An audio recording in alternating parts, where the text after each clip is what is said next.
السلام علیکم پښتو شو چینل ته ښه راغلاست.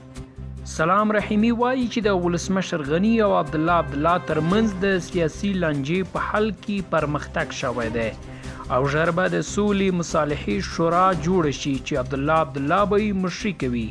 د سولې په چارو کې د دولت وزیر سلام رحیمی له تونیوس سره په خپلو خبرو کې ویلي دي چې د ولسمشر غني او عبدالله ترمنځ د سیاسي لانجې په حل کې پرمختګ شوی دی.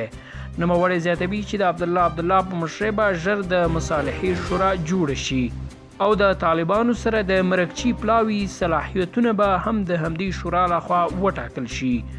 نوموړی په خپلو خبرو کې زیاتوي چې ډیر ژر په پام کې ده چې د ډاکټر عبدالله د دغه مصالحې شورا مسؤلیت واخلي او پروسه به په خپل کار پیل وکړي. هغه وایي چې دغه شورا به وروسته له هغه چې عبدالله ورته راغی او په پروسه کې شامل شو او مسؤلیت یې واخیست نو مشورو ته په پام به مخکې دي. دا یادولو وړ ده چې د ولسمشر غني او عبدالله ترمنځ د ولسمشریزو ټاکنو د پایلو په سر لانجه راولاړه شوې ده چې تر ډیرو ناستو وروسته هم دوی نه دي بریالي شوي چې یو جوړجاړي ته ورسیږي.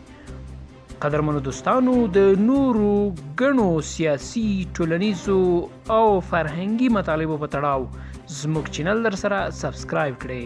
مننه چې تر دې مهاله را سره یاست.